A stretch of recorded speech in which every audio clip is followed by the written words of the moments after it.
अस्सलाम वालेकुम दोस्तों, आऊँ तव्हांजो डॉक्टर ख़ालिद महमूद। इन वक्त असी जेके हींअर पीर मोड़ ते हादसो थियो आहे, फौती जे तॾे ते आया आहियूं। हिते भाउ मुमताज़ असां सां गॾु आहे। उन्हनि जा जेके छोकिरे जा काशिफ़ जा चाचा आहिनि उहे आहिनि, माइट उन्हनि जा गॾु वेठा आहिनि।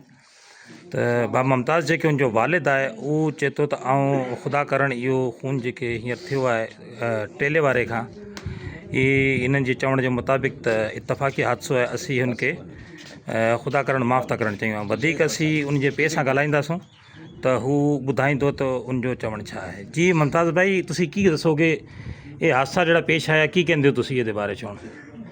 ਰੱਬ ਦੀ ਤਰਫੋਂ ਹੋਇਆ ਸੀ ਜੀ ਹਾਦਸਾ। ਅੱਛਾ, ਅੱਲਾ ਦੀ ਤਰਫੋਂ ਹੋਇਆ।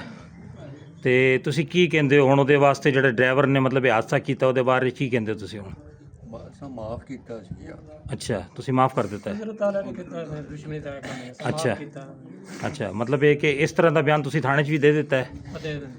ਹਸਪਤਾਲ ਦਿੱਤਾ, ਥਾਣੇ ਨਹੀਂ, ਹਸਪੀਟਲ ਦਿੱਤਾ ਹੈ। ਅੱਛਾ, ਇਹ ਤਾਂ ਮਤਲਬ ਅਗਰ ਪੁਲਿਸ ਵਾਲੇ ਨੂੰ ਕਹਿੰਦੇ ਆ ਮੁਨਸ਼ੀ ਆਏਗਾ ਤੁਹਾਡੇ ਕੋਲ, ਤੁਸੀਂ ਲਿਖ ਕੇ ਦੇ ਦੋਗੇ ਬਾਕਾਇਦਾ ਉਹਨਾਂ ਨੂੰ? ਅਸੀਂ ਬਿਆਨ ਦੇ ਦਿੱਤੇ ਨੇ। ਠੀਕ ਹੈ ਜੀ, थाणे वारे मुंशी खे बाक़ाइदा इन्हनि बयानु ॾेई छॾियो आहे त हिननि जे बकुल असां ख़ुदा करणु इहो खून माफ़ करे छॾियो आहे। महिरबानी।